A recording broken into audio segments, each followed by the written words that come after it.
안녕하세요. 당국대학교 HK+ 향기 인문학센터 강의를 맡은 성균관대학교 성시훈입니다. 오늘 강의는 철학 강좌 제자백가의 시대와 그들의 사상 시리즈의 제1강 질서를 바라는 난세의 개막 춘추전국시대입니다. 이번 시간에는 제자백가라는 일군의 사상가들이 활발하게 활동하여 사상과 철학이 꽃을 피운 시대 춘추전국시대에 대하여 알아보려고 합니다. 사상과 철학은 말할 것도 없이 인간 지적 사유가 고도로 발현된 것이라고 말할 수 있습니다. 그렇다면 무엇이 인간의 사유를 발현되도록 자극하는가? 이 점이 문제가 될 것입니다. 이에 대해서는 여러 가지 요소를 꼽을 수 있겠지만 이번 강좌에서는 우선 사회 질서의 붕괴에 따른 질서의 갈망이라고 하는 요소에 집중해 보려고 합니다. 오늘을 어떻게 인식하는가의 문제는 과거를 되돌아보고 내일을 설계하는 밑거름이 됩니다. 춘추전국 시대의 제자백가들은 자신들의 현실을 극히 혼란스럽고 고통스러운 것으로 인식하면서 그 현실을 타파하고 개선해 나가려는 사상적 노력을 기울였습니다. 그들은 대체로 혼란의 원인을 옛 질서의 붕괴, 즉 봉건제도의 붕괴로 인식합니다. 그렇다면 앞으로 이제 우리는 어떻게 해나갈 것인가? 대체 새로운 질서는 어떤 형태이어야 하는가? 이것을 두고 격렬한 사상적, 철학적 토론을 벌입니다. 과거의 질서를 되돌릴 것인가? 아니면 그것을 재해석할 것인가? 그것도 아니라면 그것을 부정하고 새로운 질서를 창안할 것인가? 아니면 질서 그 자체를 부정할 것인가? 이것이 제자백가라고 하는 고대 중국의 사상가들이 자신의 학설을 세우고 대립하고 또 서로 영향을 주고받으면서 고민했었던 문제들이라고 할 수 있습니다. 자, 그렇다면 이 과거의 질서란 무엇인가? 그리고 그 붕괴는 어떤 모습이었는가? 이 점에 대하여 알아보도록 하겠습니다. 자, 그렇다면 이렇게 질서의 붕괴 그리고 새로운 질서의 모색을 했던 이 제자백가들 그 사람들을 알아보기에 앞서서 대체 어떤 질서가 과거에 있었었고 그것이 어떻게 붕괴되었는지를 좀 살펴보고자 합니다. 어, 여러 가지 이야기들이 있을 수 있겠지만 제가 여러분들한테 이야기 드리고 싶은 것은 그야말로 이야기들입니다. 어떤 이야기? 질서가 무너졌을 때 어떠한 난맥상이 벌어지는가? 어떠한 혼란함이 벌어지는가에 대한 이야기입니다. 어려운 이야기가 아니고 사실은 우리가 흔히 드라마 같은 데서 볼 수 있는 그러한 폐륜들, 어지러움들 혹은 범법들 이런 것들이 횡행하던 시대가 바로 제자백가들이 활동하던 시대다라고 할 수 있겠습니다. 질서의 붕괴라고 하는 것은 곧 윤리의 붕괴이기도 하고 또 한편 가족제도의 붕괴이기도 했습니다. 이것이 무엇 때문에 그러한가라고 했을 때 흔히 사상과 철학을 전공한 사람들은 인간의 욕망과 탐욕 때문이다. 그리고 그것을 제어할 수 있는 일종의 룰이 이제 사람을 더 이상 구속하지 못하게 되었기 때문이다.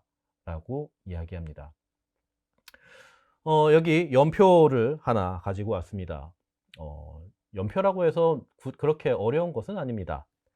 자, 우리가 이 강좌 1년의 강좌 시리즈를 통해서 살펴볼 이 제자백가라고 하는 사람들이 있지요. 공자, 맹자, 순자, 노자, 장자, 손자 이러한 사람들이 제자백가에 속하는 사람들입니다. 이 제자백가의 주요 활동 시대는 춘추시대, 그 중에서도 춘추시대의 비교적 뒤쪽 부분, 후기다라고 이야기할 수 있습니다. 공자가 바로 이 춘추시대 후기의 인물이었죠. 그 뒤로 많은 사상가들이 꼬리에 꼬리를 물면서 등장하였고 그 시대를 우리는 전국시대다라고 이야기를 합니다. 자, 이 춘추와 전국시대, 춘추 전국시대로 통칭되는 이 시대는 또 다른 한편으로 동주시대다라고 이야기를 합니다. 그리고 이 시대는 그야말로 과도기적인 시대였습니다. 어떠한 과도기인가? 즉 질서가 붕괴하고 새로운 질서가 대두되기 이전에 그것을 모색하는 과도기, 일대의 혼란기였던 것이죠. 그렇다면 이 구질서, 옛 질서란 도대체 무엇을 지칭하는 것인가? 바로 이 서주시대에 있었던 질서를 의미합니다. 그리고 우리는 통상 그것을 봉건제도다 라고 이야기를 합니다. 즉, 이 동주시대, 춘추전국시대의 난맥은 서주시대의 봉건제도가 실추되면서 이것이 인간을 구속하는 힘을 잃어가면서 생겨난 하나의 혼란기였다. 그리고 이 과도기를 거쳐서 동주시대, 춘추전국시대라고 하는 과도기를 거쳐서 중국은 통일을 이루게 됩니다. 그것이 바로 진나라와 한나라, 즉 진한 제국으로 향하는 길이다라고 이야기를 드릴 수 있겠지요. 도대체 이 봉건제도의 실추란, 봉건제도가 무너졌다는 것이란 도대체 어떠한 의미를 가지는가? 이제 여기에 대해서 살펴보도록 하겠습니다.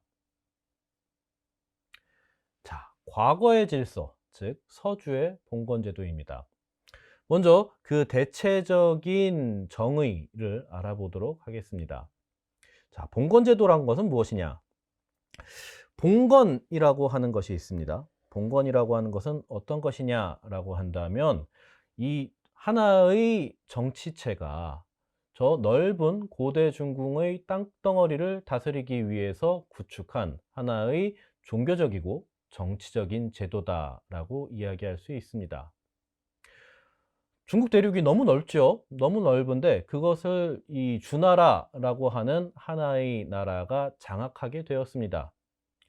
그런데 오늘날처럼 이렇게 교통과 통신이 발달하지 못하였다 보니까 이것을 어떻게 통치해야 되는지, 어떻게 이것을 하나의 질서로서 하나의 군주가, 하나의 왕실이 통치할 수 있을지, 이것이 매우 어려운 일이 아닐 수 없었습니다. 그래서 강구된 것이 바로 이 봉건제도라고 하는 것입니다. 자, 먼저 이 봉건제도의 정점, 일종의 피라미드와 같은 형태인데요. 이 봉건제도의 정점에는 주나라의 왕, 즉 천자라고 하는 사람이 위치하게 됩니다. 이 천자는, 주나라 왕실은 두 가지를 장악함으로써 고대 중국의 지배를 달성할 수 있었습니다. 첫 번째로는 종교적 요소, 하늘, 천 혹은 상제에 대한 신앙.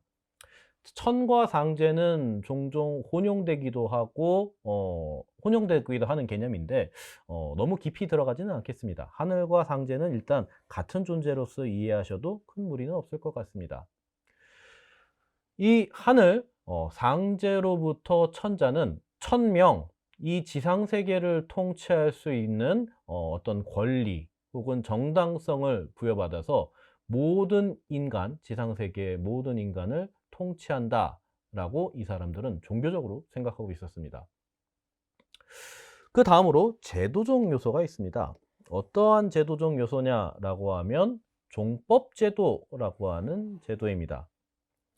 즉 이것은 주로 권력의 상속과 승계와 관계됩니다.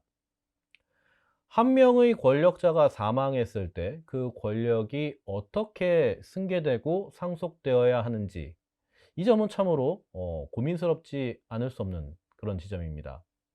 오늘날에도 여러 기업이든 혹은 나라든 권력을 상속하고 혹은 창출해내는 하나의 그 원칙들을 가지고 있습니다. 오늘날과 같은 민주주의 사회에서, 특히 우리 대한민국과 같은 민주주의 사회에서는 사실 정치적인 상속은 존재하지 않죠. 하지만 과거 조선시대에는 존재했었습니다. 어떻게 상속되느냐? 주로 큰 아들, 남성과 여성 사이에서 여성은 일단 배제되어 있었죠. 남성 중에서도 가장 첫 번째로 태어난 정실 부인의 소생의 아들이 아버지의 것을 상속하였습니다. 이것이 바로 종법제도라고 하는 것이며, 저 오래전 서주 시대에 창출된 그러한 하나의 상속에 대한 시스템이다라고 이야기 드릴 수가 있겠습니다. 자세한 거는 뒤에서 조금 더 설명을 드리겠지만, 일단 이 봉건제도를 지탱하는 두 가지 요소가 종교적인 요소와 제도적인 요소, 천과 상제에 대한 신앙, 그리고 종법제라는 점을 먼저 이야기해 드리겠습니다. 그렇다면 이것이 어떻게 작동하는가? 종법제도라고 하는 혈연적 원리에 따라 봉토를 수여받은 제후가 자신에게 수여된 영지를 통치하고 그것을 큰아들, 적합한 장자, 적장자에게 승계하며, 이 제후들이 은총과 충성이라고 하는 상호관계에 입각해 주나라 왕과 함께 천하를 공동 통치하는 통치체제, 이것이 바로 봉건제의 어떤 기본적인 의미다라고 이야기 드릴 수 있겠습니다. 자, 이게 말이 좀 어려웠는데, 그렇다면 이게 실제로 어떠했는지 한번 자세하게 살펴보도록 하겠습니다. 자, 여기 고대 중국의 지도를 하나 가져와 보았습니다. 조금 선명하지 못해서 죄송합니다만, 일단 이렇게 볼 수 있겠습니다. 이쪽 지금 동쪽으로 있는 것이 동해 부분이고, 이 위쪽에 있는, 이 위쪽이 잘 보이진 않지만 이 위쪽이 오늘날의 북경 지역이다라고 이야기 드릴 수 있겠습니다. 이 서주 주나라의 가장 중심지는 바로 이 종주 지역, 오늘날의 시안, 서안이라고도 부르고 오늘날의 중국 발음으로 시안이라고 하는 곳입니다. 이곳이 원래 이 서주의 본래 근거지, 가장 핵심적인 지역이다라고 이야기할 수 있습니다. 원래 이 서주는 서쪽에 치우쳐져 있는 하나의 국가였습니다. 그러던 것이 이 동쪽에 오늘날 낙양을 중심으로 한 근거지로 하고 있었던 이전의 왕조 은나라라고 하는 것이 있었죠. 은 혹은 상 혹은 은상이라고 부르는 나라가 있었습니다. 이 나라가 주나라 이전에 이 고대 중국을 전체적으로 통제하던, 통솔하던 중심 국가였습니다. 이 서주는, 주나라는 이 은나라를 동쪽으로 진출해서 은나라를 멸망시키고 자신들이 새로운 권위가 되었습니다. 자, 이제 새로운 은나라를 대체하는 새로운 권위가 되면서 이 주나라에게는 하나의 고민이 생겼습니다. 넓은 영역을 이제 다스리게 되었죠. 이와 같이 황하유역을 중심으로 황해에 이르는, 오늘날의 산동 지역까지에 이르는 넓은 지역을 다스리게 되었는데, 대체 이 나라들을 어떻게 다스려 나갈 것인가? 한 15년, 20년 전에 북경에 여행을 갔거나 유학을 했던 분들이 종종 말씀해 주시는 것이 있습니다. 오늘날 이 북경 지역에서 이 서안이라고 하는 유적지가 많은 곳으로 답사 여행을 떠나려고 하는데, 이것이 얼마나 고된 일이었을까? 그분들은 침대 기차라고 하죠. 침대 기차 같은 것을 타고 한 2박 3일 정도를 북경에서 타고 가서 비로소 구경을 할 수 있었다. 너무너무 힘들고 어려운 시간이었다라고 이야기하십니다. 그런데 오늘날 이제 2020년, 2021년도 이제 막바지를 향해 가고 있는데요. 오늘날은 어떠냐면은 비행기를 타고 가도 서안공항이 있고, 고속철도를 타고 가도 불과 몇 시간밖에 안 걸리는 그런 교통과 통신이 발달한 시대에 있습니다. 그렇다면 대체 3,000년도 넘는 저 시대에 이 넓디 넓은 중국 대륙, 고대 중국의 영토를 어떻게 다스려야 되는가? 전화도 없고 핸드폰도 없는, TV도 없고 라디오도 없는 이 시대에 어떻게 정보를 주고받으면서 통치를 해나가야 하는가? 이것이 관건이 될 수밖에 없었습니다. 이 주나라 왕실은 그래서 지방자치제도를 실시하기로 합니다. 한 사람의 군왕이 모든 것을 다 통제할 수 있을 만한 인프라가 갖춰져 있지 않으니 그 지역에 믿을 만한 사람들을 위탁해서 여기 노나라도 있고 제나라도 있고 진나라도 있고 정나라도 있죠. 여기에다가 믿을 만한 사람들을 이곳에 보내서 이 지역을 책임지고 다스리게 하자라고 생각을 합니다. 그리고 그렇게 시행을 하죠. 그렇다면 어떤 사람이 가장 믿을 만한 사람일까요? 오늘날 여러 가지 갈등과 다툼이 있을지언정 가족만큼 믿을 만한 사람이 또 있을까요? 자, 그렇습니다. 이 서주의 왕실, 즉 이 사람들은 이제 희실을 사용해서 희성이라고 하는데요. 이 희성의 왕족들은 자기와 같은 성을 가진 자기의 친척들을 이 고대 중국 곳곳에 분봉을 해 줍니다. 권력을 위탁하고 그 지역을 다스리라라고 이제 이야기를 하죠. 그것이 바로 대표적인 것들 중에 하나가 진나라 혹은 노나라와 같은 나라입니다. 이 사람들은 이 서주의 왕실과 똑같은 성을 사용하는 이른바 가족이다라고 이야기 드릴 수가 있겠지요. 그런데 가족에는 자기와 성이 똑같은 사람만 있는 것은 아닙니다. 어떤 사람이 있냐면 자기와 성이 다른 가족도 있습니다. 어떻게 성이가 다른데 가족일 수 있을까요?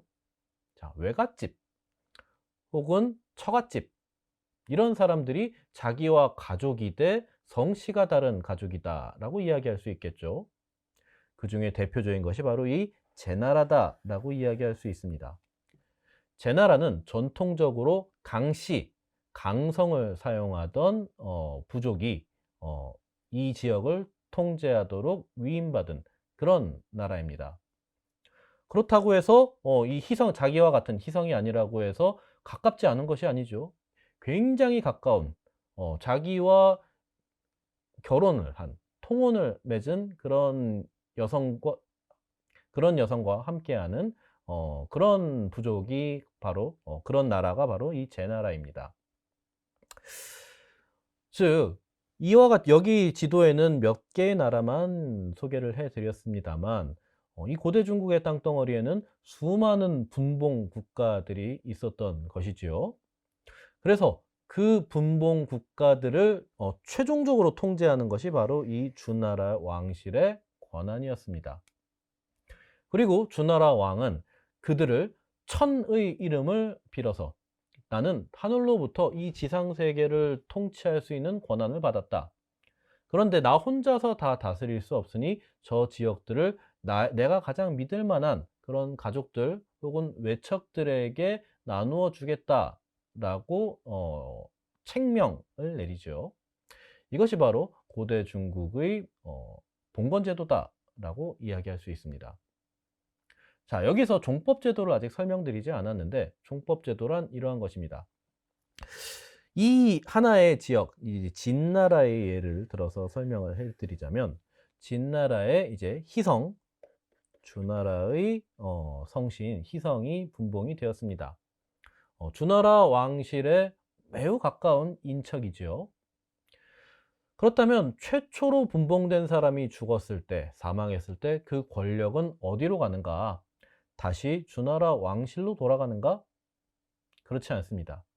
이 지역을 분봉받은 이 희성제후는 그 자신이 사망했을 때 그 권력을 중앙으로 되돌리는 것이 아니라 그것을 자기의 자식들에게 승계하게 됩니다.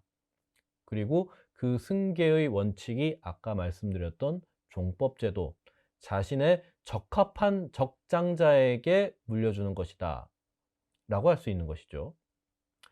그리고 이것이 무너지기 시작했을 때 좋든 싫든 하나의 질서가 운영되고 있다는 것은 그 시대가 어떻게든 다스려지고 있다, 치세다라고 이야기할 수 있을 것입니다. 하지만 그 질서가 무너지기 시작했을 때, 쇠락하기 시작했을 때 사람들은 점점 더 선을 넘어가게 됩니다. 그 선을 넘는다는 것은 과연 어떤 것인가? 자, 오늘 이제 더 나아가서 이야기 될 것이 이 두 가지의 이야기입니다. 과연 이 질서는 구체적으로 어떻게 작동했었고 어떻게 붕괴되었는가라고 하는 것이죠. 자, 과거의 질서, 즉 서주의 봉건 제도를 잘 보여주는 몇 개의 기록물들을 준비했습니다.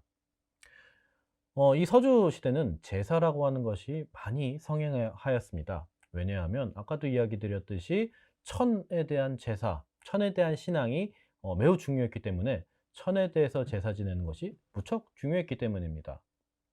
또 한편 그 천에는 단지 하나의 신격만 있었던 것이 아니라 서주의 여러 왕들, 조상들이 그 천을 보조한다라고 여겨지고 있었습니다.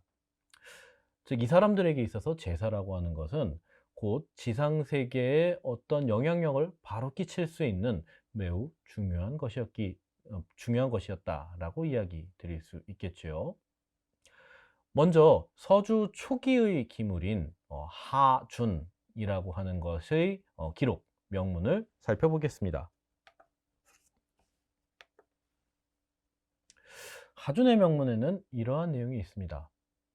왕께서 처음 성주로 옮겨 자리하시고 무왕의 전례를 이어받아 천실에서 강신제를 지내셨다. 4월 병술일 왕께서 경실에서 종족의 젊은이들에게 훈계하셨다. 지난날 너희 아버지인 공씨는 문왕을 잘 보필했다. 이에 문왕께서는 이 천명을 받으셨다. 무왕께서 대읍 상을 이기고 다음과 같이 하늘에 구하셨다. 저는 이 중심 지역에 자리하고 이곳에서 백성을 다스릴 것입니다. 자, 천에 대한 신앙을 여기에서 좀 이야기 드리고 싶네요. 앞서 이제 서주가 주나라가 은나라를 멸망시켰다라고 이야기 드렸는데 그 은나라를 멸망시킨 주역은 바로 서주의 1대 왕과 2대 왕, 문왕과 무왕이라고 하는 사람입니다. 그 중에서 이 문왕과 무왕의 두 사람의 역할이 조금 다른데 문왕이라고 하는 사람의 역할은 처음으로 이 은나라를 대신해서 저 하늘로부터 지상세계를 통치해낼 수 있는 그러한 권리 혹은 정당성을 받은 천명을 받은 첫 번째의 왕으로 꼽힙니다.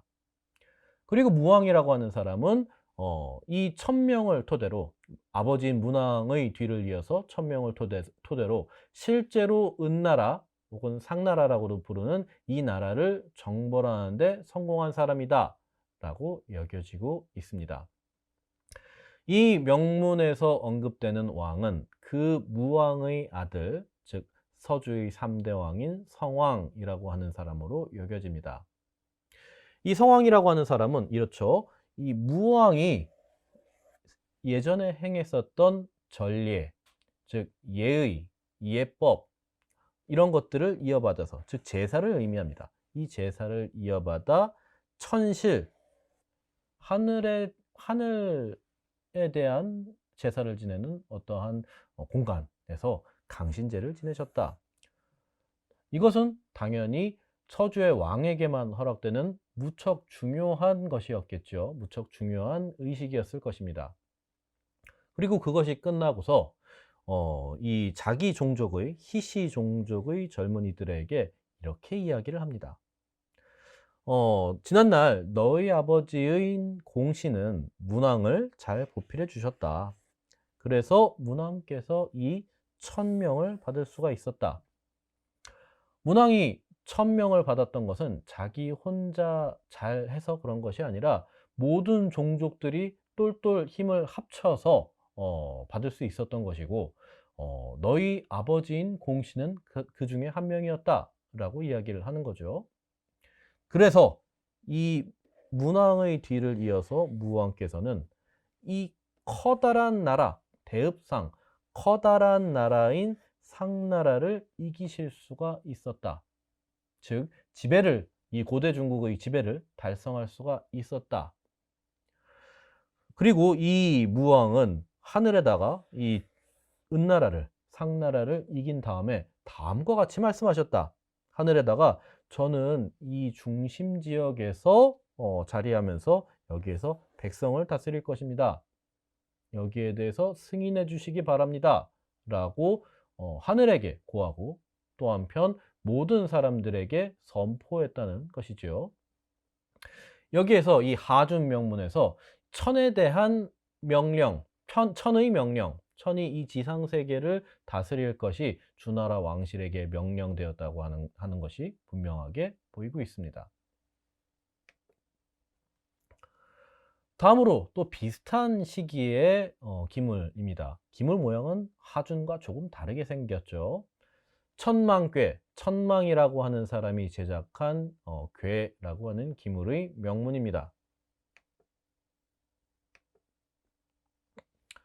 천망괴 명문은 다음과 같습니다. 의뢰일, 왕에게 큰 전례가 있었다. 왕께서 새 방위를 두루 살피시고 천실에서 제사를 지내고 내려오셨다. 천망은 왕을 보좌하여 크게 빛나는 아버지 문왕에게 성대하게 제사하고 상제에게 크게 제사하였다. 문왕께서 위에서 살펴보시노라. 위대하신 문왕의 공적을 위대하신 무왕께서 이으시어 은나라 왕의 제사를 끝내셨다. 라고 이야기하고 있습니다. 자, 앞에 보셨던 내용과 비슷하면서도 조금 다르죠. 자, 어떻게 다르냐면 먼저 이 천망이라고 하는 사람 역시 서주의 왕실 귀족이었던 것으로 생각이 됩니다.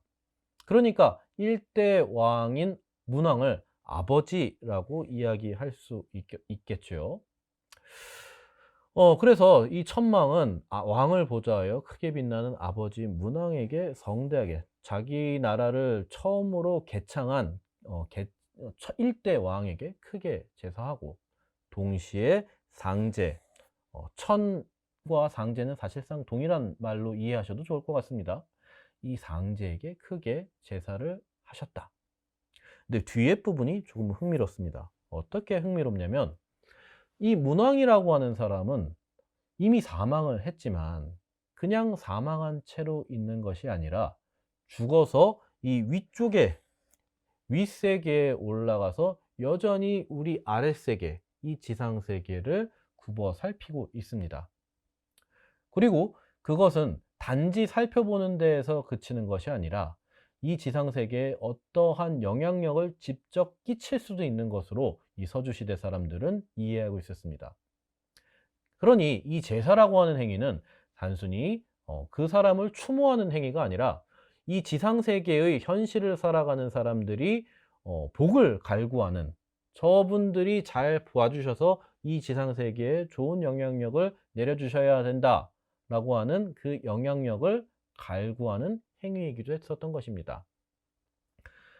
그 결과 이 문왕이 천명을 받기도 하고 또 한편 그에게 열심히 제사를 지낸 결과 무왕께서 은나라 왕의 제사를 끝냈다. 이것은 곧 천에 대한 제사, 하늘에 대한 제사, 상제에 대한 제사를 의미하겠죠. 은나라 왕의 제사를 끝냈다. 즉 그 왕조를 멸망시키고 우리가 새로운 질서를 세울 수 있었다라고 이야기하고 있습니다. 다음으로 서주 후기의 기물 하나를 더 보겠습니다. 이번에 보실 기물은 서주 후기의 기물인 호종, 호라고 하는 인물이 제작한 종에 있는 명문 내용입니다. 호종의 내용은 다음과 같습니다. 왕이 문왕과 무왕께서 힘쓰셨던 강토를 이어받아 살폈다. 남쪽 지역의 복자가 감히 우리의 영토를 공격하여 점령하였다. 왕은 정벌을 명하고 그 도읍지를 토벌하였다. 위대한 상제와 100명의 신들이 나를 보호했다. 나의 정책은 견줄 바 없이 성공적이었다. 나는 위대한 천에 짝했던 선왕을 계승하였다. 이에 보답하기 위한 종주의 보배로운 종을 만드노라. 아름답고 조화로운 종소리, 이로써 크게 빛나는 조상과 선왕께 선명하게 이루는구나. 선왕께서는 위엄술의 위에 계시고 종소리는 아름답도다. 나에게 많은 복을 내려주시노라. 나 순종하는 자손은 복을 받으니 장수가 더해지는구나. 나 호는 만년토록 사방의 나라들을 영원히 다스리고 지킬 것이다. 라고 적혀 있습니다. 자, 이 호종, 호라고 하는 인물이 만든 종인데요. 이 호라고 하는 인물은 아마 서주 후기의 한 왕의 이름인 것 같습니다. 이 문장의 내용상, 이 명문의 내용상 문왕과 무왕의 힘쓰셨던 강토를 이어받아 살폈다. 즉 자기가 지금 왕으로서, 천자로서 어떤 행위를 하고 있는데 일반적인 귀족으로서 이런 행동을 할 수는 없었겠죠. 그런데 이 사람이 강토를 이어받아 살피고 또 한편 이 남쪽 지역의 복자라고 하는 사람이 일으킨 반란 혹은 침공까지도 성공적으로 수행한 뒤에 이러한 이야기를 하고 있습니다. 위대한 상제와 100명의 신들이 나를 보호하였다. 즉 이것은 무슨 말이냐? 자신이 성공적으로 천자의 지위를, 왕의 지위를 수행하고 또 한편 전쟁에서 이길 수 있었던 것들은 물론 나의 정책이, 나의 계책이 성공했기 때문이겠지만 무엇보다도 저 위에, 윗세계에 계시는 상제와 우리 조상들, 여러 신들이 나를 도와주었기 때문이다. 이 지상세계에서의 성공과 실패는 제사의 대상이 되는 사람들에 의해서, 그 신들에 의해서 지배되고 있다. 그 성공과 실패가. 인간의 일은 인간의 일로서 이루어지거나 실패하는 것이 아니라 종교적인 힘으로 이루어지는 것이다. 라고 하는 생각이 여기 분명하게 보이고 있습니다. 그리고 이 뒷부분에서는 자신이 선왕들을 계승한다. 저 하늘과 짝했던 선왕들을 계승해서 내가 지금 제위하고 있노라 라고 하는 것을 분명히 이야기하고 있지요. 또 한편 이 종에다가 글씨를 써 넣었다고 했는데, 기록을 했다고 했는데 왜 종에다가 했는가?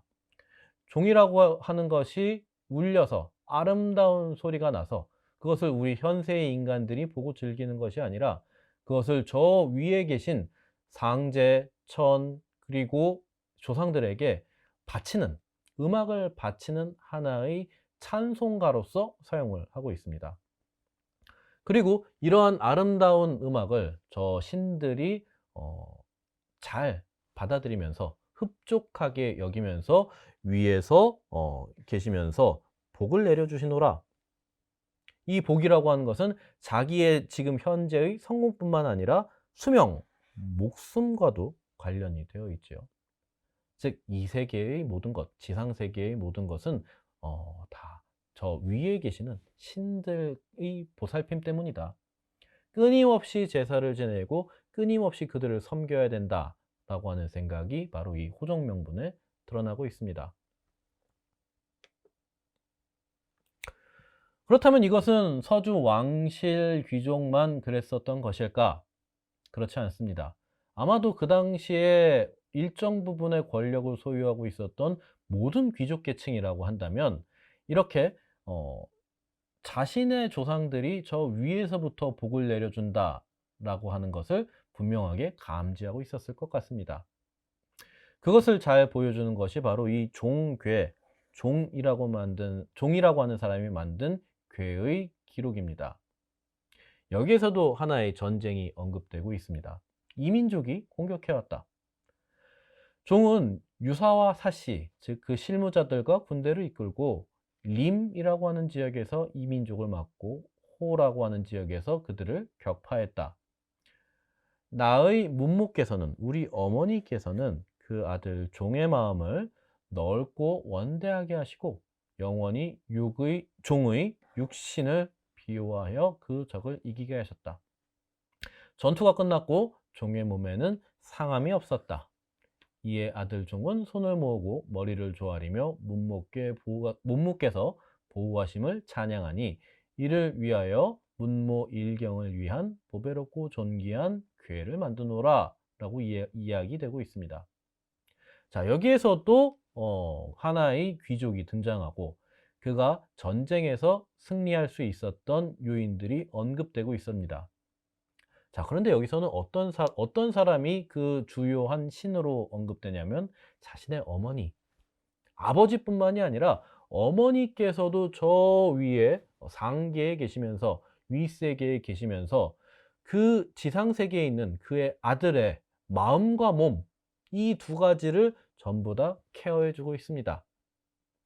그리고 그 케어는 최종적으로 전투에서의 승리, 그리고 그 격렬한 전투의 한가운데에서도 어떠한 상처도 입지 않은 그런 행운으로 결론이 맺어지고 있지요.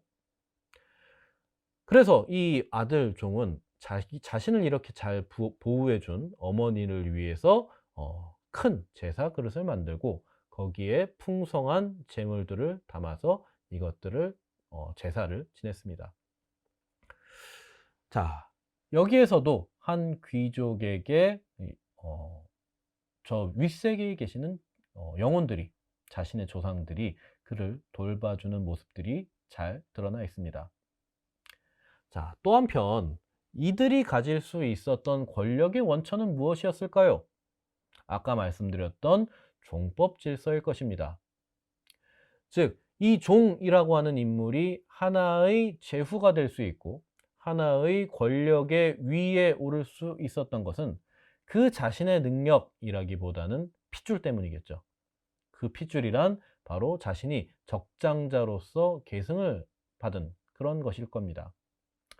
따라서 이 사람들에게 제사를 지낸다라고 하는 것은, 특히 자신의 아버지에게, 자신의 어머니에게 제사를 지낸다고 하는 것은 일종의 사회적인 세레모니이기도 했습니다. 아무나 자신의 아버지와 어머니에게 제사를 지낼 수 있는 것이 아니죠. 둘째 아들, 셋째 아들 혹은 서자, 이와 같은 인물들이 자신의 아버지와 어머니에게 제사 지낸다는 것은 참람된 행위입니다. 왜냐? 그 행위는 큰아들인 적장자만이 할 수 있는 것이고, 그를 통해서 내가 이분들을 이은 적법한 승계자다라고 하는 것을 사회에, 그리고 그 종족에게 알려주는 행위가 바로 제사이기 때문입니다. 이들이 가진 모든 권력은 부모로부터 혹은 그 할아버지, 할머니로부터 나온 것이며 아직 능력 위주의 사회는 발생하지 않았습니다. 그리하여 이 종법 질서라고 하는 것, 천에 대한 신앙, 그리고 자기의 조상에 대한 신앙, 그리고 그것을 이어나가는 적장자들의 세계가 바로 이들의 질서를 이루고 있었다라고 이야기 드릴 수 있겠습니다. 그렇다면 이 종법 질서의 분열은 어떻게 일어나는가라고 하는 걸 알아볼 차례일 것 같습니다. 질서의 붕괴와 분열, 이것이 바로 춘추 전국 시대입니다. 춘추 전국 시대는 어떻게 발발하게 되는가라고 한다면, 본래 이 서안 지역, 여기가 서주의 중심 지역이라고 이야기 드렸었죠. 서주가 이 중심 지역을 포기하고 이 오른쪽 동쪽에 있는 낙양 지역으로 천도하게 되는 사건이 발생합니다. 이것이 바로 서주의 동천이라고 하는 사건입니다. 동쪽으로 천도하는 서주의 동천이라고 하는 사건입니다. 그리고 그 중에는 이민족의 침입이라고 하는 중요한 사건이 발생하고, 이 서주가 포기하고 간 이 서쪽 지역, 서안 지역은 진나라, 후대에 천하를 통일하게 되는 진나라가 새로운 거점으로서 그곳을 차지하게 됩니다. 자, 그렇다면 어떻게 이 춘추 전국 시대가 시작되게 되는지 거기에 대해서 살펴보도록 하겠습니다. 자, 그렇다면 이 봉건 질서가 어떻게 붕괴됐는지, 먼저 그 서주의 멸망이 이 봉건 제도와 어떻게 관계가 됐는지 이것을 먼저 이야기 드리도록 하겠습니다. 사기는 이 서주의 멸망을 다음과 같이 이야기합니다. 포나라 사람들이, 포 지역의 사람들이 서주의 왕인 유왕에게 죄를 짓자 어린 계집종이 벌였던 여자를 바쳐 속죄를 청했다. 이 어린아이가 바로 포사다라는 기록이 있습니다. 우리가 흔히 경국지색, 나라를 멸망시킬 만큼 아름다운 용모를 가진 여성을 경국지색이다 라고 이야기하는데 그 대표적인 여성이 바로 포사라고 하는 인물이죠. 유왕 3년 왕이 후궁에 행차하여 그녀를 보고는 총애하게 되었고 결국 백복을 낳기에 이르렀다. 즉, 이 유왕이라고 하는 이 폭군, 서주의 이제 마지막 왕이 되어 가는데요. 이 폭군이 포사라고 하는 여성을 보고서 혹했다. 음, 그 미모를 보고서 푹 빠져서 그 여성을 총애하게 되고 아들인 백복을 낳게 됩니다. 자, 여기에서 벌써 뭔가 끼임새가 나오죠. 여성을 총애했는데 아들까지 낳았다. 즉, 후사가 흐트러지게 됩니다.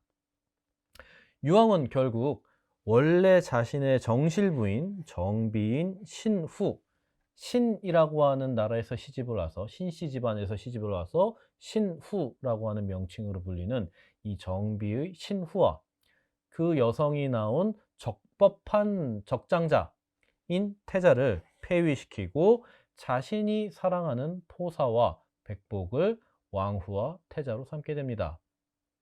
이에 대해서 많은 현명한 신하들은 이래선 안 된다라고 이야기했지만 듣지 않았죠. 그래서 태사 백양이 이제 화근이 이르렀으니 이제 더 이상 우리가 어쩔 수가 없구나. 나라가 어지러워지겠구나. 라고 하는 한탄을 하게 합니다. 한탄을 합니다. 근데 여기에서 하나의 재미있는 또 일화가 삽입되어 있는데요. 포사의 성품에 관한 것입니다. 이 포사라고 하는 여성이 정비를 물리치고 이 자신이 후궁에 불과할 뿐인 이 여성이 왕후가 되었는데요. 이 여성이 그럴 만한 덕성을 갖추고 있었다면 조금 이야기가 낫겠지만 이 여성이 상당히 좀 문제가 있는 성품으로 묘사가 되고 있습니다. 사기는 다음과 같은 이야기를 전합니다. 포사라고 하는 여성은 잘 웃지를 않았다. 사랑하는 사람이 웃지 않는데, 즐거워하지 않는데 거기에 대해서 항상 그 배우자는 찜찜하죠. 웃겨주고 싶고 즐겁게 해주고 싶고 한데 항상 얼굴이 좋지 않으니까, 불편한 얼굴이니까 거기에 대해서 마음이 좋지 않습니다. 그러면서 어떻게든 재미있게 해주려고 노력을 하죠. 하지만 결국 그녀는 웃지 않습니다.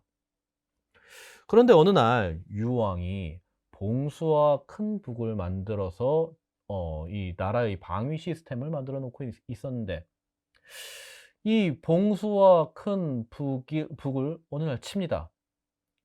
이 봉수와 큰 북이라고 하는 거는 외적의 침입을 대비하기 위한 건데 이 외적이 침입하는 것처럼 거짓으로 봉화를 올리고 큰 북을 치니까 이 주나라를 보위하기 위한 동성제후, 이성제후들이 모두 다 달려왔었던 것이죠. 하지만 적은 없었습니다, 사실. 그런데 이상스럽게도 포사는 이 모습을 보고 크게 웃게 됩니다. 이게 왜 그렇게 이 여성을 웃겼는지 우리는 잘 알 수 없지만 아무튼 사기는 포사가 이 모습을 보고 그 어이없어 하는 제후들의 모습을 보고 깔깔깔 웃었다라고 이야기를 합니다.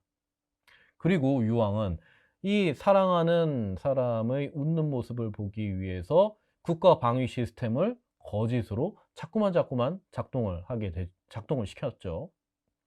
그러니 어떻게 되었겠습니까? 이 국가 방위 시스템, 봉화와 봉수와 큰북 이 시스템은 일종의 양치기 소년의 그 거짓말을 위한 그런 도구가 되어 버렸습니다. 그래서 다시 또 이것이 작동을 했을 때 제후들은 그것을 믿지 않게 되어 버렸던 것이지요.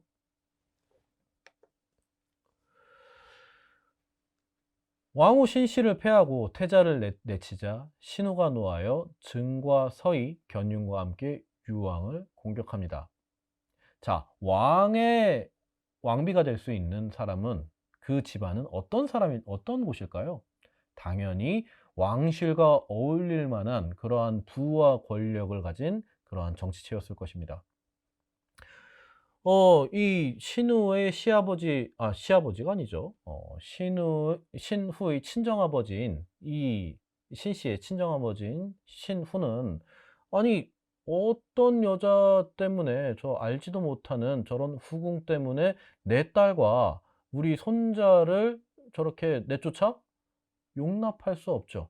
이것은 그 단지 이 신후라고 하는 여성과 그 태자의 문제가 아니라 국제적인 체면, 신후 자신의 개인적인 원한 모든 것들이 다 복합적으로 작용하게 됩니다.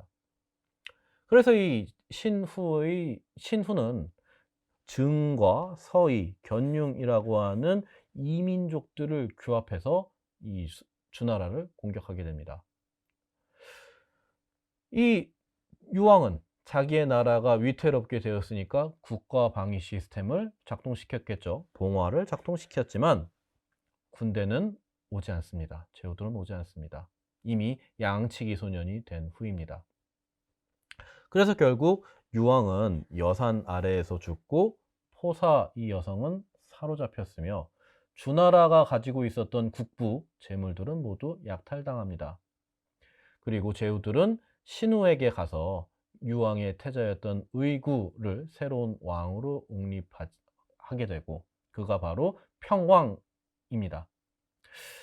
이 평왕은 이 주나라의 수호를 동쪽인 나급으로 옮겨서 이 실추된 주나라, 이 서주의 약화된 국력을 어떻게든 부여잡으려고 하고 이 서주가 이제 동주가 되어 가는 것이죠. 동점 나급으로 이제 도읍을 천도하게 되니까 이 사건을 우리는 서주의 동천이라고 이야기합니다. 왜 동쪽인 나급으로 가느냐? 그곳에는 주나라를 지키고 있었던 최강의 제후 중에 한 명인 희성제후 진나라가 있었고 그 진나라의 품속으로 서주 왕실은 피신을 하게 되는 것이죠. 즉 종법 질서의 실추, 원래 적법한 종법 질서에서 적절한 후사였었던 이 태자를 내치고 엉뚱한 사람이 왕후가 되고 후사가 되었다. 그리고 거기에는 왕의 도덕적인 타락이 있었다. 그리고 여기에서 내란이 발발했고 주 왕실이 동천하게 되었다. 그리고 이것을 바로 우리는 춘추시대의 개막이다 라고 이야기하는 것이 일반적인 이야기입니다. 그런데 여기에는 조금 또 다른 버전의 이야기도 있습니다. 최근 중국에는 여러 가지 슐토 문헌들이 등장을 하고 있는데요. 그 중에 하나가 전국시대에 서사된 죽간입니다. 그 죽간 중 하나에는 이 서주의 멸망을 조금 다르게 전하고 있는 것이 있습니다. 서주 멸망에 대한 또 다른 기록, 그래서 제가 개년이라고 하는 문헌을 가져와 보았습니다. 묶을 개자의 해년, 해마다 일어났었던 일들을 서술해 넣었다라고 해서 개년이라고 하는 문헌입니다. 자, 여기선 어떻게 이야기가 전개되느냐면 포사를 너무 나쁜 여성으로 다루고 있지는 않습니다.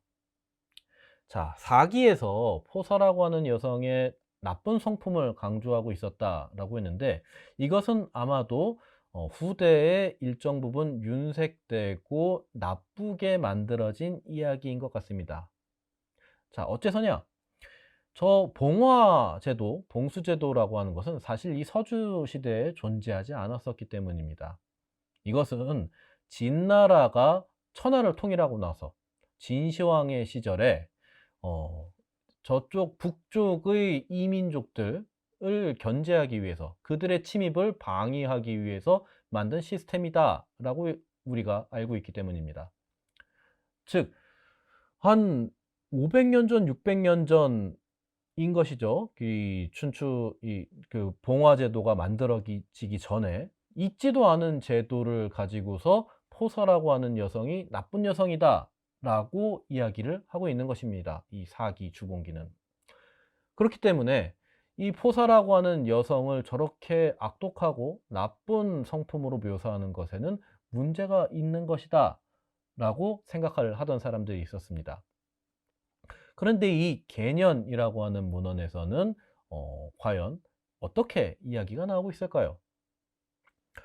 유왕이 서신, 서쪽의 신에서 부인을 맞아 평왕을 낳았다. 이것은 동일합니다. 유왕은 또 포인의 여자를 맞아들이니 바로 포사로 백반을 낳았다. 포사는 왕에게 총애를 받았다. 왕과 백반은 평왕을 몰아내었고 평왕은 서신을 도망쳤다. 유왕이 군사를 일으켜 서신에서 평왕을 포기하였으나 서신 사람들은 평왕을 넘기지 않았다.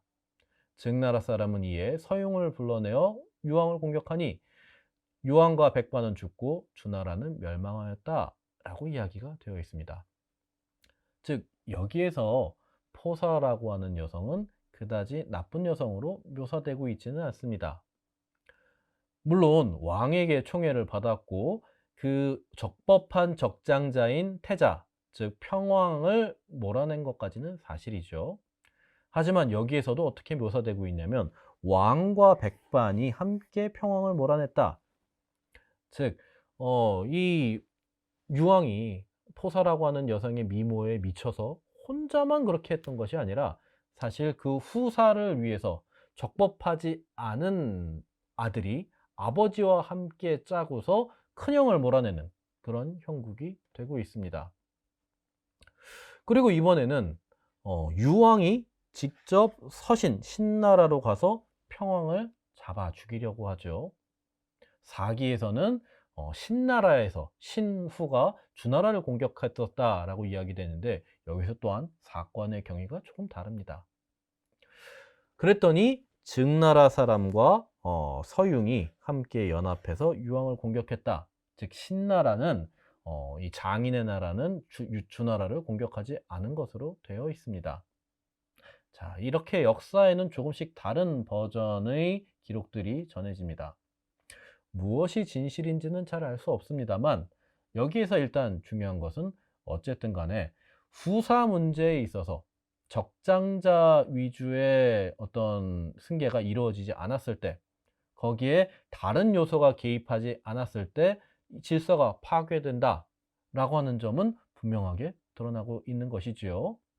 즉 이래서 유왕과 백반은 죽고 결국 주나라는 멸망하게 됩니다. 그런데 이 개념은 조금 더 다른 내용을 뒤에 수록하고 있습니다. 자, 사기에서 장인이 사위를 공격했었던 내란의 어떤 형식을 띠고 있었다면 개년에서는 사위가 장인과 큰아들을 공격하고 거기에서 이민족의 침입을 받게 되어서 주나라가 멸망했는데, 그렇다면 동천은 어떠한 경위로 이루어졌을까? 개년은 이렇게 이야기합니다. 여러 제후들과 관리들이 유왕의 동생 여신을 궤에서 세우니 바로 휴혜왕이다. 휴혜왕 21년 진문우구가 휴혜왕을 궤에서 살해했다. 주나라의 왕이 없게 된 지 9년 여러 제후들과 관리들은 이때 비로소 주나라에 조회하러 오지 않게 되니 진문우는 평왕을 소학에서 받아들여 경사에서 옹립했다. 그 뒤 3년 동쪽으로 천도하여 성주에 정착하였다라고 이야기가 전개되고 있습니다. 자, 아까 진나라로 동천을 해갔을 때 진나라가 어떤 나라냐라고 이야기 드렸냐면 이 서주를 지키는 최강의 제후 중 한 명이다라고 이야기 드렸었습니다. 그런데 여기에선 이야기가 또 다르죠. 주나라가 멸망하고 나서 유왕의 동생인 여신이라고 하는 사람들이 여러 사람들에 의해서 추대되어서 왕이 되었는데, 최강이라고 믿었던 주나라 왕실을 지켜주리라고 믿었던 이 문후가 휴혜왕을 살해하고 맙니다. 주나라의 왕을 죽여버린 거죠. 그리고 주나라의 왕이 없게 된 지 9년 만에 비로소 이 아들인 원래 적법했던 승계자인 평왕을 진문호가 데려와서 왕으로 삼고 그 뒤에야 비로소 성주에 정착되게 됩니다. 즉 서주의 왕을 살해하는 서주의 동성제후라고 하는 있을 수 없는 일이 벌어진 게 된 것이죠. 질서의 붕괴라고 하는 것은 이처럼 단순히 인륜의 붕괴뿐만이 아니라 정치 구도의 붕괴까지도 함께 초래하였습니다. 그리고 이것은 그 사람들의 그 뇌리 속에서, 마음 속에서 일정한 선을 넘어버렸다. 우리가 제후인 역할이 무엇이다 라고 하는 것이 더 이상 염두되지 않고, 권력을 위해서라면 서주의 동성제후가 서주의 왕을 살해할 수도 있는 그러한 시대로 접어들게 되었다. 이제 과거의 봉건제도는 점점 힘을 잃고 사람들을 구속하지 못하게 되었다 라고 이야기할 수 있게 되었습니다. 그렇다면 이것은 서주 왕실에서만 있었던 일이었을까? 그것이 아니라 여러 군데에서 이러한 일들이 발생합니다. 특히 인간이 권력과 혹은 소유와 욕망이라고 하는 것이 이제 제어되지 않는 사태들이 자꾸만 발발하게 되는 것이죠. 자, 남쪽에, 중국의 남쪽에 초나라라고 하는 나라가 있습니다.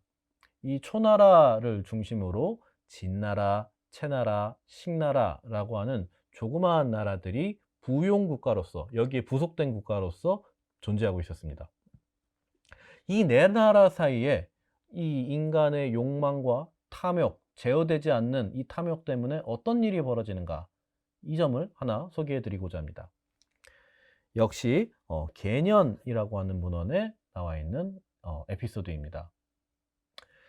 채나라의 애후는 진나라에서 아내를 맞아옵니다. 이 당시에 제후의 결혼이라고 하는 것은 단지 사랑에 의한 결혼이 당연히 아니었겠죠. 일종의 외교였습니다. 그 두 나라의 관계를 공고히 하는 외교인 것이죠. 그런데 이 식후 역시, 식나라의 제후 역시 진나라에서 아내를 맞아오니 이 사람을 식규라고 불렀다라는 이야기가 등장합니다. 이 식규라고 하는 여성을 둘러싸고 이번에는 벌어진 이야기입니다. 이 식규라고 하는 여성이 식나라로 시집을 가면서 채나라를 지나가자 채나라 애후는 멈추도록 명령하고 말합니다. 동성인이 꼭 들어오시오. 자, 이런 겁니다. 이 진나라에서 두 명의 여성이 있는데, 한 명은 채나라로 시집을 갔고, 이제 또 다른 한 명의 여성이 식나라로 시집을 가게 되었던 것입니다. 그런데 이 식나라로 가자니 채나라를 지나갈 수밖에 없었겠죠. 그래서 이 채나라의 접경 지역을 이 시집 가는 여성인 식교가 지나가고 있으니까 이야기해요. 동성인이 꼭 들어오시오. 우리 내 배우자도 진나라에서 왔고 둘이는 자매지간 아닙니까? 그러니까 이를테면 형부지. 형부가 잘 대접해 줄 테니 시집 가기 전에 두 사람이 만나서 회포를 풀고 가도록 하세요 라고 이야기한 겁니다. 동성인이 꼭 들어오시오. 그런데 어떤 일이 벌어졌느냐? 시교가 채나라에 들어갔더니 채애후는 홀랑 그녀를 아내로 삼아버리고 맙니다. 있어서는 안 되는 일이 벌어졌습니다. 나라 간의 외교로서 시집을 가는 여성을 중간에서 가로채버린 것이죠. 그 미모에 눈이 멀어서. 앞에 포사에서도 그랬고 여기 식교에서도 그랬고 일종의 여성의 아름다움으로 이야기를 드리고 있습니다만, 이것을 인간의 탐욕으로 치환해서 보셔도 좋겠습니다. 그랬더니 이 식후는 당연히 이 사태에 대해서 납득할 수 없습니다. 그래서 이 채나라에게 원래 나에게 시집 오기로 했었던 그 여성을 돌려보내라 라고 이야기를 하지만 그것을 듣지 않죠. 식후는 그런데 이것을 그냥 두고 보기에는 자기의 힘이 너무 약합니다. 식나라라고 하는 나라가 너무 약소국이라서 이 사태를 그냥 앉아서 두고 볼 수밖에 없어. 그런데 그냥 두고 보자니 너무나 자존심이 상하고 외교적으로도 이런 굴욕이 없죠. 그래서 다른 계책을 꾸밉니다. 남쪽의 초강대국인 초나라를 이용하기로 합니다. 그래서 초나라 문왕에게 사신을 보냅니다. 군주께서 우리에게 와서 하신다면, 공격하는 척을 하시면 우리는 채나라에다가 구원을 요청하겠습니다. 이 채나라, 식나라는 본래 매우 가까운 사이여서 상호 방위 조약이 구축되어 있었던 나라예요. 그래서 식나라가 외침을 받게 되면 채나라는 반드시 도와주어야 하는 그런 외교 관계에 있었던 나라입니다. 그걸 이용할 겁니다. 우리가 채나라의 구원을 요청하면 여기 구원병들이 올 텐데 그때 군주께서 저 채나라의 군사들을 격파해 주십시오. 그러면 제 마음이 좀 편안하겠습니다. 물론 이 초나라 문왕에게 많은 뇌물들이 갔겠죠. 문왕이 군사를 일으켜 식을 공격하자 식후는 채에게 구원을 역시 요청하게 되고 계획대로 채에우는 군사를 이끌고 식을 구원하였는데 문왕은 그들을 신에서 격파하고 애후를 사로잡아 귀국합니다. 자, 어떻게 됐냐면 초나라가 정말 계획대로 식나라를 쳐들어가니까 채나라에서 구원병을 보냈죠. 그런데 생각보다 더 큰 전과를 올렸습니다. 이 군사들을 격파하는 것도 부족해서 최고 사령관인 이 채애후를 사로잡아서 초나라로 승전을 개선을 하게 된 것이죠. 자, 이제 전후 처리를 해야 됩니다. 문왕이 식후의 귀빈으로 초청됩니다. 이제 식후가 기분이 좋아졌죠. 이제 드디어 저 채나라한테 본때를 보여줄 수 있었다. 그리고 그 틈을 타서 나의 원래의 배우자인 식규도 되찾아왔다. 이제 이렇게 해주실 수 있었던, 이렇게 일이 이렇게 됐던 거는 저 남쪽의 초강대국인 문왕이 도와줬기 때문인데 문왕한테 술 대접을 한번 하려고 합니다. 문왕이 식후의 귀빈으로 초청되자 이 채애후도 함께 끌려가게 됩니다. 채애후는 최고의 전리품이죠. 패전국의 왕인데 최고의 전리품입니다. 처음에 왜 끌려가는지 몰랐을 겁니다. 그런데 식후와 문왕이 한 자리에 있게 되고 식후가 아유 고생하셨습니다 라고 술을 한 잔 권하자 채후는 그때 모든 것이 짐작이 되었습니다. 식후가 앙심을 품고 나를 속였구나 이걸 깨닫게 됩니다. 그리고 문왕에게 이야기하죠. 식후의 처가 매우 아름다우니 군주께서는 반드시 명령하여 그녀를 만나보십시오. 제가 왜 이런 나쁜 일을 저질렀는지 남의 배우자를 중간에서 뺏었는지 아실 겁니다. 정말 예쁘고 아름답습니다. 한번 보면 이해가 될걸요? 문왕은 그녀를 만날 것을 명령하지만 식후는 거절합니다. 왜냐? 똑같은 일이 또 벌어질까 두렵죠. 왜 이런 일이 벌어졌는데? 그래도 초나라 문왕은 아유 그래도 우리 재수씨 한번 얼굴을 보고 가야죠 라고 하면서 굳이 만나보기를 명합니다. 그리고 그때는 아무 일도 벌어지지 않았습니다. 만나보고는 돌아갔죠. 하지만 그 다음에 문왕은 군사를 일으켜 식을 공격하여 식을 멸망시켜 버립니다. 그리고 이 식후를 식나라의 제후 식나라의 왕을 살해해 버리고 그 식규를 아내로 삼아 귀국하게 됩니다. 참 기구한 운명의 여성입니다. 인간의 아름다움이 다른 인간의 탐욕을 발생시켰고 이것은 제어가 되고 있지 않죠. 그리고 이 사람이 저우와 성왕을 낳았다 라고 이야기가 되고 있습니다. 자, 이것은 무슨 얘기냐? 초나라의 문왕의 다음 때의 왕인 성왕을 낳는 여성이 되고 있는 것입니다.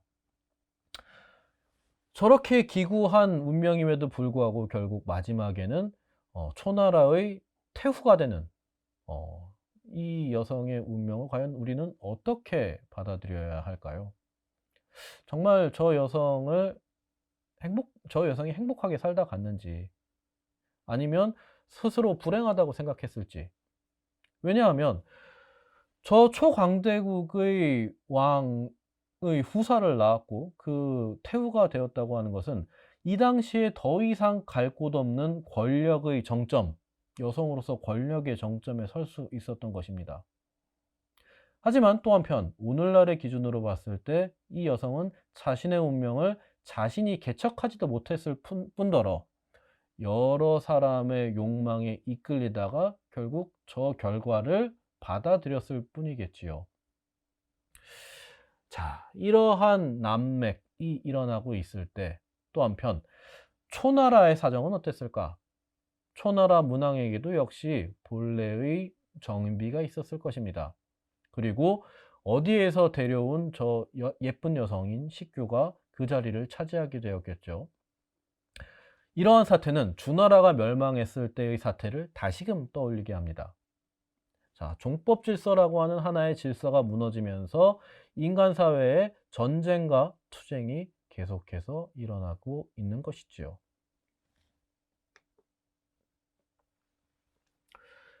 자, 이제 마지막으로 말씀드릴 것은 춘추와 춘추 좌시전이 전하는 춘추 시대의 난맥상, 혼란상입니다.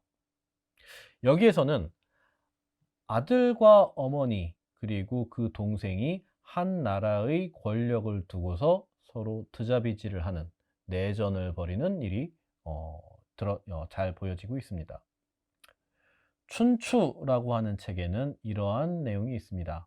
여름 5월 정백, 정나라의 백작, 정나라의 최고 권력자가 언이라고 하는 곳에서 단이라고 하는 사람을 이겼다라고 하는 기사지요. 이것은 어떤 맥락일지 춘추 좌시전은 다음과 같은 이야기를 전합니다. 정백은 말 그대로 정나라의 백작인 최고 권력자인 장공으로 그가 정나라의 최고 통치자입니다. 그가 이겼다고 기록된 단은 다름 아닌 그의 친동생입니다. 다른 어떤 귀족이나 이런 사람이 아니라 자기의 친동생. 그런데 그들의 어머니인 무강이라고 하는 여성이 등장을 하죠. 이 무강이라고 하는 여성은 난산으로 고통스럽게 낳은 아들을 미워하는 반면 3살 터울인 동생을 편애합니다. 고대 사회에 임신과 출산이라고 하는 게 무척 어려운 일이었겠죠. 그런데 그 출산의 과정에서 자기가 죽을 뻔했었던 모양입니다. 그래서 이 난산으로 낳은 큰아들을 어렸을 때부터 커나갈 때까지 쭉 미워하는 반면에 둘째인 3살 터울인 동생은 무척 사랑을 해요. 이 사랑이 그냥 사적인 데에서 그치면 괜찮겠지만 이것이 공적인 영역, 정치적인 영역으로까지 비화되게 됩니다. 이러한 편에는 동생을 형 대신 태자에 세우도록 남편 무공에게 청원할 정도가 되고 있습니다. 여기서도 역시 질서의 파탄이 예고되고 있죠. 남편인 무공은 그녀의 뜻대로 해주진 않았습니다. 하지만 무공사 후 그녀는 즉위한 큰아들 장공에게 나라의 요지인 경 땅을 단에게 줄 것을 요구해서 관철시킵니다. 즉 오늘날 서울이 있다고 한다면 그 주변을 지키는 혹은 주변에 있는 중요한 거점 도시들이 있죠. 예컨대 인천 같은 도시들이 그러할 것입니다. 조선시대부터 한강을 끼고서 나라를 방위하기도 하고 또 한편 경작물을 만드는 중요한 도시들이죠. 이러한 나라의 매우 중요한 도시 중 하나인 경이라고 하는 것을 단에게 주라고 합니다. 어머니 말을 안 들을 수는 없겠죠. 그래서 이 장공은 이 묘지인 경 땅을 단에게 줍니다. 그렇다면 이 동생인 단은 가만히 있었느냐? 그렇지 않습니다. 야심만만한 사람입니다. 이 단은 경을 근거지로 하면서 세력을 키우면서 수도에 거주하는 어머니와 내통하여 반란을 획책합니다. 단은 아쉬운 겁니다. 조금만 더 어머니가 강력하게 아버지를 푸시했으면 내가 이 땅의 지배자가, 이 나라의 지배자가 될 수 있었는데 저 형만 없으면 엄마랑 같이 내가 이 나라를 지배할 수 있겠다. 장공도 역시 근데 바보가 아니죠. 원래 엄마가 나 별로 안 좋아하는 거 알고 동생 살아가는 거 알고 또 아버지한테 나를 바꾸라고 하는 것도 알고 있었습니다. 또 자기의 동생이 야심만만한 것도 알고 있어요. 그래서 장공은 이 모든 것을 알면서 두고 보다가 반란이 일어나기 직전에 단을 공격해 승리합니다. 혈육 사이에 벌어진 이러한 권력 투쟁은 결국 정통 후계자인 형 장공의 승리로 돌아가게 되는 겁니다. 즉 여기에선 어떤 일이 벌어졌는가? 형제 간의 내전이 일어나고 결국 존속살해, 형이 동생을 죽이는 일로 마무리가 되고 있습니다. 그리고 일은 여기에서 그치지 않고 자신의 어머니를 어떻게 처리하느냐의 문제로까지 넘어가게 됩니다. 반란의 쓰게죠, 장공의 어머니는. 장공은 어머니를 성영이라고 하는 지역으로 보내고 맹세를 합니다. 신들에게 맹세합니다. 황천, 즉 노란 물에 들어가기 전에는 어머니를 만나지 않겠다. 즉 내가 죽기 전에는 우리 엄마를 다시 만나지 않겠다라고 맹세를 합니다. 하지만 또 한편 이렇게 어머니에 대한 원망이 깊겠지만 또 한편 화목한 가족에 대한 갈망도 심했었던 모양입니다. 여기에 지금 한 신하가 등장을 하는데요. 이 신하와의 에피소드가 있습니다. 한 신하가 이 장공과 함께 같이 국사를 논하다가 늦은 밤이 되었습니다. 그러니까 이 장공이 이 신하에게 이야기합니다. 아, 밤도 늦었는데 야식이나 먹고 가시지요. 맛있는 거 준비해 놨으니까 함께 먹고 가시지요. 라고 권유를 합니다. 그리고 한 상 차려져 나오니까 이 신하가 이야기합니다. 제가 반은 가져가겠는데, 반은 먹겠는데, 반은 좀 가져가고 싶습니다. 그러니까 이 장공이 이상하게 여기면서 이야기하죠. 아니, 여기서 다 먹고 가지. 그거 가져갈 필요가 뭐가 있습니까? 라고 하니까 이 신하가 이렇게 대답을 합니다. 신에게는 나이가 많으신 노모가 계시는데 이렇게 맛있는 음식을 보면 같이 먹고 싶고 어머니께 드리고 싶은 마음이 듭니다. 그래서 군주께서 이렇게 맛있는 음식을 주셨으니 모처럼 이렇게 맛있는 음식이 생겼으니 어머니에게 좀 드리고 싶습니다. 라고 이야기를 하죠. 장공이 여기에서 마음이 무너져 버립니다. 경은 함께 맛있는 음식을 먹을 가족이 있어서 너무 좋겠구나. 나는 그런 가족이 없다. 동생은 권력을 위해서 나에게 도전을 했고 나는 그러한 동생을 죽일 수밖에 없었다. 그리고 거기에는 어머니도 관계되어 있는데 어머니를 참아 죽일 수 없어서 귀양까지 보냈다. 그리고 다시는 만나지 않겠노라고 맹세를 했다. 나는 경이 너무 부럽다 라고 이야기를 하죠. 그랬더니 이 신하가 이야기합니다. 아, 상심하지 마십시오. 무엇을 걱정하십니까? 만약 물이 나는 데까지 땅을 파고 들어가서 굴 속에서 서로 만나신다면 누가 저 노란 물이 나오는 황천에서 만났다고 하지 않겠습니까? 이것은 맹세를 깨지 않고도 어머니를 만날 수 있는 묘책입니다. 라고 이야기를 합니다. 그리고 장공은 그 말대로 따랐고 어머니를 황천에서 만나고 다시 수도로 돌아오게 되지요. 어찌 보면 말장난 같은 이러한 에피소드이지만 인간이 권력을 위해서 서로 드자비집을 하다가 가족 간에 서로 칼로 서로를 찌르다가 마지막까지 다시 한번 원하는 것은 가족 간의 사랑이 아닐까라고 하는 것을 이 에피소드가 보여주는 듯합니다. 자, 이렇게 질서의 붕괴라고 하는 것은 권력을 향한 혹은 탐욕을 향한 인간의 어떠한 선을 넘게 해버렸습니다. 그리고 또 한편 그 선을 다시 구축하는 것이 과연 어떤 것인가?